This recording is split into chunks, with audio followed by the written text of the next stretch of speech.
So let's talk about a situation where there's actually more than one adversary. Now, defending yourself against one adversary can be challenging enough. Now we're adding two different adversaries into the mix. Now, Miss Alex, whose backpack that was before, is going to help us with this defense. I want to give you 4 quick guidelines that you're going to use.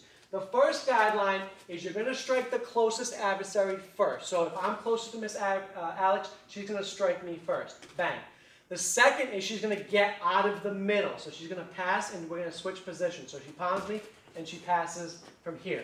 The third guideline is she's going to use me as a shield to the other person. So I'm in here, she's behind me. So she's not only out of the middle, but she's using me as a shield. Then she's going to push me into him, and then run to safety would be the next one. Remember, in any situation like this, you want to make sure you get away as soon as possible. And that includes if we're on the sides of her here, and Miss Alex can just run away, like that's what she does. Nice try. We're all about trying to be safe. We don't have to be the toughest. We don't have to be the quickest. We want to be the most safe. So let's talk about this again. I'm with Miss Alex. So we know guideline 1 is striking the person that's closest to you. In this scenario, I'm pretty close to Miss Alex. We're kind of about equidistant, but she's going to hit me because I'm right in front of her.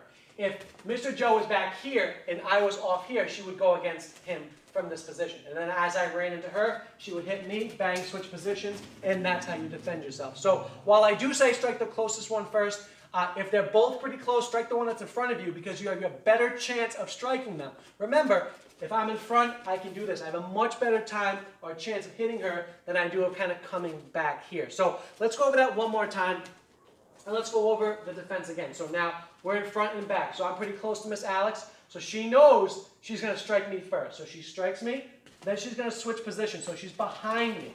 She uses me as the shield, and then she pushes me into Mr. Joe, and then she runs away. Now, I want to give you one more bonus technique, which I really like, and I don't even know if Miss Alex knows this. So let's say that she's actually facing the camera from here, and now me and Mr. Joe are kind of coming up in this position, maybe trying to grab her or whatever. So what I love to do from this position is she's actually, because we're up here, now you can see how she's going to try to defend herself because she's standing here this way, but that won't be effective because we're on the sides.